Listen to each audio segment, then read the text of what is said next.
Baik, Bapak Ibu, selamat sore. Kita memasuki sesi kelima edukasi perawatan kaki, yaitu bagaimana cara memilih alas kaki yang baik untuk penderita diabetes. Ya, kita mulai saja. Nah, alas kaki di sini sangat penting untuk dipilih ya, Bapak Ibu. Alas kaki yang dipilih adalah alas kaki yang longgar, menutupi seluruh bagian kaki, dan juga tertutup. Jadi dalam hal ini untuk menghindari adanya cedera pada kaki. Di sini sebaiknya tidak digunakan.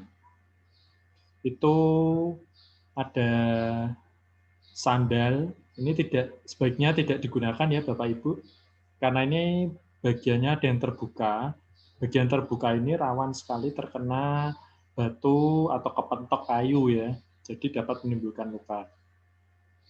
Sandal jepit ini untuk aktivitas jalan-jalan di luar sebaiknya juga tidak digunakan karena dalam hal ini sandal jepit ini juga terbuka sifatnya. Nah, ini dapat menyebabkan atau meningkatkan resiko terjadinya luka atau trauma pada kaki karena kepentok batu, kesandung batu, atau terkena kayu, dinding.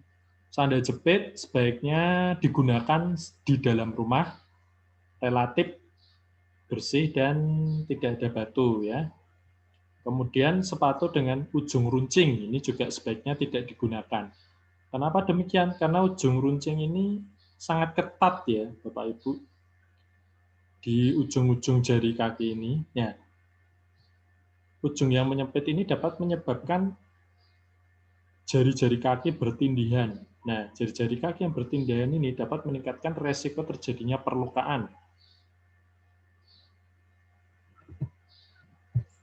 Ini kemudian untuk sepatu yang sebaiknya tidak digunakan. Nah, ini sepatu dengan bagian belakang terbuka. Depannya sudah oke, tertutup, melindungi bagian punggung kaki, namun di sini bagian daerah tumit kaki justru tidak terlindungi karena terbuka ya bagian belakangnya. Sebaiknya menggunakan sepatunya yang sampai belakang tertutup, menutup ya. Ya. Kemudian sepatu karet dan sepatu sneakers. Nah, ini sering digunakan di saat olahraga. Sebenarnya tidak apa-apa bila jarang digunakan, namun tidak boleh digunakan untuk berjalan-jalan dan aktivitas sehari-hari dan terlalu sering digunakan. Hal ini karena sepatu karet ini biasanya sifatnya kurang lentur. Jadi, bila digunakan dalam jangka waktu yang lama untuk aktivitas fisik yang banyak, itu akan dapat menyebabkan trauma atau perlukaan pada kaki. Di sini, untuk sepatu sneaker ini tidak ada talinya. Nah, ini juga dapat meningkatkan resiko trauma kaki, karena fungsi tali di sini, tali sepatu itu adalah kita dapat menyesuaikan kelonggaran dari sepatu sehingga tidak terlalu ketat dalam membungkus kulit kaki kita. Nah, ini untuk sepatu yang bisa digunakan untuk penderita diabetes, untuk aktivitas yang cukup banyak untuk berjalan-jalan, jalan santai. Ini adalah sepatu dengan perekat. Nah, ini Bapak Ibu perekat ya, jadi kayak sepatunya anak SD ya. Tapi ini justru baik digunakan bagi penderita diabetes. Karena rekatannya ini kan dapat diatur ya Bapak Ibu, kerenggangannya. Nah, di sini yang penting adalah kerenggangan. Kerenggangan sepatu yang dapat diatur ini dapat menyebabkan kenyamanan pada daerah kaki. Nah, daerah kaki yang tidak tertekan oleh bagian sepatu ini jarang sekali muncul perlukaan. Nah, ini bagiannya juga tertutup ya ini Bapak Ibu dari depan hingga belakang. Bisa juga sepatu jenis lace up, velcro, sepatu tali seperti ini. Nah, ini bisa diatur apa? Kelonggaran kakinya ya, kelonggaran sepatunya ini bisa diatur dengan mengatur teknik penalian sepatunya ini, apakah di tali sampai bagian atas atau hanya separuh, longgar atau tidak, itu menyesuaikan bentuk kaki. Juga di sini bahannya bukan karet, jadi bahannya yang elastis. Biasanya kalau sepatu dari karet itu cenderung bahannya statis dan tidak mudah untuk melonggar. Ini cara memilih alas kaki yang baik.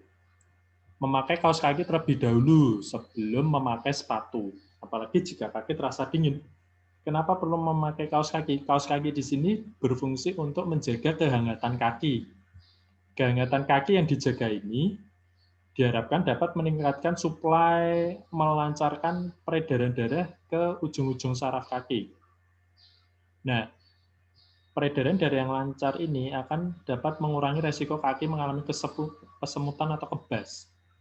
Nah, ini memakai kaos kaki yang bersih dan mengganti setiap hari. Jadi kaos kaki yang bersih ini apa tujuannya diganti tiap hari? Agar tidak menjadi tempat perkembangbiakan kuman yang dapat meningkatkan resiko infeksi. Kemudian kaos kaki terbuat dari bahan wool atau katun. Ini adalah bahan yang mudah menyerap keringat. Bahan yang mudah menyerap keringat ini diharapkan dapat menjaga kelembapan kaki, sehingga jamur tidak mudah tumbuh di kaki. Nah, ini memakai sepatu yang sesuai atau sepatu khusus untuk kaki diabetes serta nyaman dipakai. Jadi kalau di luar negeri itu biasanya penderita diabetes sudah ditangani oleh ahli membuat sepatu khusus untuk penderita diabetes. Kalau di Indonesia masih belum banyak ya rumah sakit yang membuatnya. Itu sepatu itu dapat mengikuti bentuk kontur dari masing-masing orang. Jadi itu sepatunya dibuat seperti milik pribadi, khusus antar orang yang satu dan orang lain berbeda. Kemudian sepatu harus terbuat dari bahan yang baik dan lembut untuk kaki dan tidak keras. Nah, misalnya sepatu-sepatu dengan bahan yang elastis, longgar. Kalau karet itu cenderung kaku. Kemudian sepatu baru dipakainya secara berangsur-angsur dan hati-hati. Nah, ini biasanya sepatu baru itu kelenturannya itu masih sangat kurang ya, jadi biasanya masih kaku. Nah, ini perlu dipakainya berlahan-lahan ya Bapak Ibu, agar menghindari cedera pada trauma kaki. Jari kaki harus masuk semua ke dalam sepatu. Nah, ini sepatu yang tertutup. Tidak ada jari kaki yang menekuk. Misalnya disebabkan oleh sepatu dengan ujung yang lancip tadi.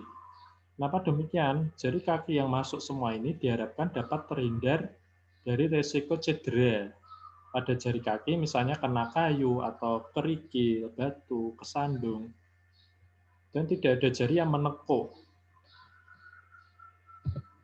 Ya, sekian Bapak Ibu presentasi mengenai pemilihan cara alas kaki yang tepat. Bila ada pertanyaan, dapat dilanjutkan dengan diskusi melalui chat grup WhatsApp.